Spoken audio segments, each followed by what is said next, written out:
নমস্কার বন্ধুরা, আজ আপনাদের সাথে শেয়ার করতে চলেছি পেঁপে দিয়ে মটনের পাতলা ঝোল রেসিপি। আপনারা প্রথম থেকে পুরো ভিডিওটা শেষ পর্যন্ত দেখতে থাকুন। তো দেখুন, মটন আমি এখানে নিয়েছি 500 গ্রাম। 500 গ্রাম মটন ভালোভাবে ধুয়ে পরিষ্কার করে নিয়েছি। এখন আমি দিয়ে দিলাম ওপরে পরিমাণ মতো লবণ, পরিমাণ মতো হলুদ গুঁড়ো, 2 টেবিল চামচ সরষের তেল আর পরিমাণ মতো লাল লঙ্কার গুঁড়ো দেব। দিয়ে ভালোভাবে মটনটা আমি হাত দিয়ে মাখিয়ে নেব। আর আজকে হচ্ছে রবিবার, এই জন্যই দেখুন রবিবারে মটন রেসিপি করব। আর মটনের পরিমাণটা কম নিয়েছি, কারণ আমরা খাবো না, যেহেতু শ্রাবণ মাসের দ্বিতীয় সোমবার, এই জন্য মটন বা যে কোনো আঁশ জিনিস, মাছ মাংস কিছুই খাবো না। এই জন্য কিন্তু মটনের পরিমাণটা কম নেওয়া হয়েছে। খাবে মাত্র 2 ছেলে।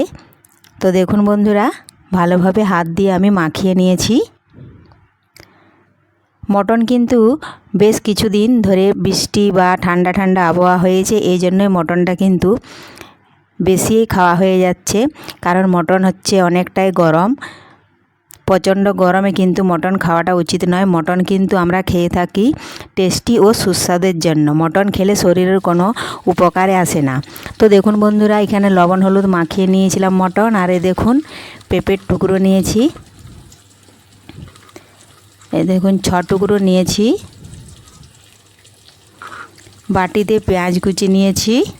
আর এখানে দেখুন আদা, জিরে, রসুন, গোলমরিচ যাবতীয় মশলা আমি বেটে নিয়েছি।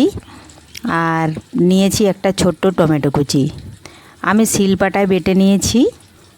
মাটির উনুনে কাঠের আঁচে রান্না আর শিলপাটায় মশলা বেটে যদি রান্না করা হয়, সে রান্নার স্বাদই কিন্তু আলাদা। দেখুন মশলার মধ্যে হলুদ গুঁড়ো, লঙ্কা গুঁড়ো আর স্বাদ মতো লবণ দিয়ে দিলাম। এদিকে দেখুন কাঠের আঁচ দেখুন হালকা হালকা জ্বলছে। আর এদিকে কড়ার মধ্যে আমি সরষের তেল দিয়েছিলাম। সরষের তেল ভালোভাবে গরম হয়ে গেছে, দিয়ে দিলাম গোটা গরম মশলা, 2 টুকরো তেজপাতা, দিয়ে দিলাম পেঁয়াজ কুচি। এখন পেঁয়াজগুলো নাড়াচাড়া করে একটু লালচে হওয়া অবধি অপেক্ষা করব। তার আগে যদি কোনো বন্ধু আমার চ্যানেলে নতুন হয়ে থাকেন, চ্যানেলটি সাবস্ক্রাইব করে বেল আইকনে সেট করে দিন সবার প্রথমে আমার এই রেসিপি পেতে। তো দেখুন বন্ধুরা, পেঁয়াজটা লালচে হয়ে গেছে। এখন বাটির মশলাটা আমি ঢেলে দিচ্ছি। বেশ কিছুক্ষণ সময় নিয়ে এখন মশলাটা একটু ভেজে নেব, তাহলে মশলা থেকে কাঁচা গন্ধ চলে যাবে।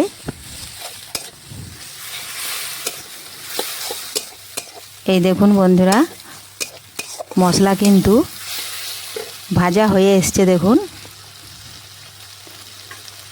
মশলা থেকে তেল ছাড়তে শুরু করলে আমি মেখে রাখা মটন কিন্তু দিয়ে দেব। খুবই সহজ পেঁপে দিয়ে মটনের পাতলা ঝোল রান্না করা। একবার দেখলে আপনারাও বাড়িতে যে কেউ বানিয়ে নিতে পারবেন। তো দেখুন বন্ধুরা, মশলা ভালোভাবে কষানো হয়ে গেছে, তেল ছাড়তে শুরু করেছে। এখন আমি মটনটা দিয়ে দিচ্ছি। মটন আগে থেকে লবণ হলুদ মাখিয়ে রেখেছিলাম বলে মটনটা কিন্তু অনেকটাই নরম হয়ে গেছে। মটন অনেকেই কিন্তু প্রেসার কুকারে সেদ্ধ করে, আবার আলাদাও কিন্তু উনুনে সেদ্ধ করে থাকে। আমি কিন্তু সেরকম সেদ্ধ করে রাখি না, একদম পেঁপে দিয়ে ডাইরেক্ট দেখুন কষিয়ে বসাচ্ছি। আর এত সুন্দর মটনটা সেদ্ধ হবে, যার দাঁত নেই কিন্তু সেও খেতে পারবে।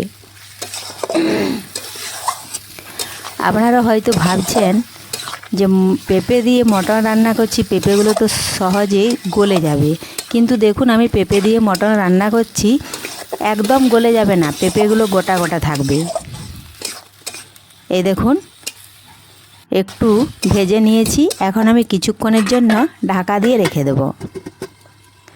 আর আঁচটা দেখুন এইভাবে হালকা হালকা জ্বলবে, তাহলেই তো মটনের আসল স্বাদ পাওয়া যাবে।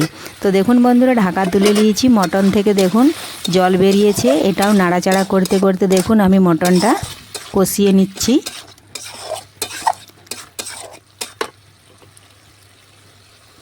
কাঠের আঁচ বেশি কিন্তু আঁচ দিয়ে দিলেও হবে না, হালকা আঁচেই রান্না করছি।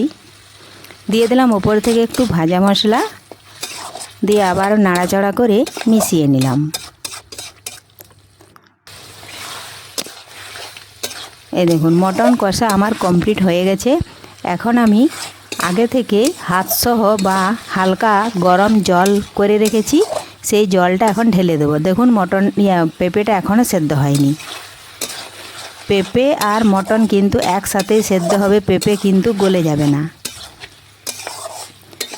এইভাবে পেঁপে দিয়ে যদি আপনারাও বাড়িতে মটন রান্না করেন তাহলে 5 থেকে 6 মিনিটের মধ্যে খুব সুস্বাদু টেস্টি মটন রান্না হয়ে যাবে। দেখুন কষানো হয়ে গেছে। এখন আমি ঝোলের জন্য জল দেব, তো তার আগে বাঙালির মটন মানেই দেখুন আলু তো থাকবেই, যতই পেঁপে দিই না কেন। দিয়ে দিলাম আমি কয়েক টুকরো আলু।